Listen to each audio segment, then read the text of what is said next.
Hello and welcome back to Handyman at the Movies. I'm Cody. Today we are going over the 1964 World War II action movie, The Train.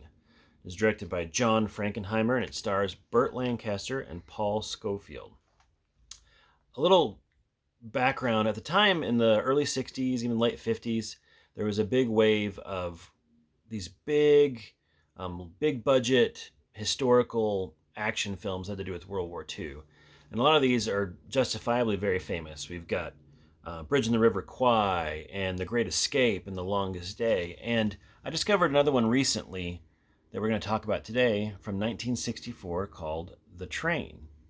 Now, The Train is unique among these action films because, number one, it's in black and white, which the rest of them, they were sold on being, big, widescreen, color epics. And this one has much more the feel of almost a quasi-documentary approach. Now, the story of this is also very unique. The story is of a Nazi colonel, played by Paul Scofield, who loves and is obsessed with art. Now, of course, France is, the world headquarter of fine art. And he decides when the Nazis are being pushed out of Paris by the Allies that it is his sacred obligation to load all the fine art onto a train and steal it and take it back to Germany. Now, he sells this to his superiors who don't really care about fine art as something they can do to take wealth. And it's very transportable. And even when money doesn't have worth, these pieces of art will have worth. And so he makes it very enticing to his less art appreciative superiors, and they go along with his plan. So this train gets loaded up, and then the resistance gets wind that the Nazis are stealing all of this fine art. And at first, the resistance, which is personified in the movie by Burt Lancaster, who plays a character named Labiche, and he is not super favorable towards the idea of risking him and his men's lives to rescue paintings, because they've lived through 4 years of Nazi occupation and the Nazis are finally leaving. Now's the time to keep your head down. Now's the time to not draw attention to yourselves, especially if it's not a life or death situation. However, as the time goes on, he is convinced that perhaps this is one injustice too far, that the Nazis have taken so much from them, and at the very end, they're going to take away their heritage on their way back to Germany. And also, he finds that other people around him are willing to die for this art.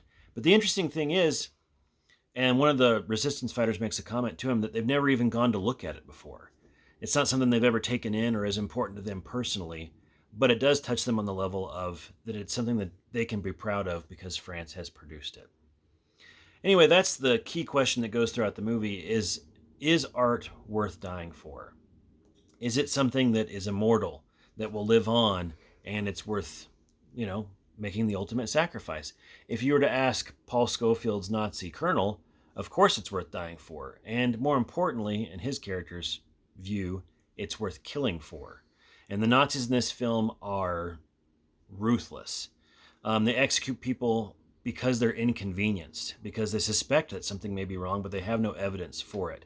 They do everything they can to win everyone's hatred in the film and from the audience as well. They are very, very vicious antagonists for the movie. As this goes on, Burt Lancaster and Paul Scofield almost have a one-on-one battle that they're doing. It's a chess match between the two of them, as the Labiche or Burt Lancaster's character has to use his wits to outthink the Nazi colonel, because they don't have the men or the assets to challenge him directly. So there's a really interesting mix up the bulk of the midsection of the film where they have to somehow convince the Nazis on the train, who think they're going back to Germany, that they are going to Germany and they've made it, but in fact they've just been rerouted back into France. And I won't ruin how they do all that because it's very interesting and witty, and the movie has all kinds of backs and forths and questions, and it's a really deep thinking person's action film. John Frankenheimer, who directed this, he does a great job of clarity in the geography. We always know where everybody is and what's at stake. Also, the interesting thing is there are no miniatures in this movie. These are all full-size trains being wrecked, smashed together, derailed. It's something that modern-day Christopher Nolan would be proud of. There's also an entire section where planes bomb a train yard, and that was an actual train yard that was being scheduled to be demolished, so the filmmakers were allowed to plant real explosives and blow things up.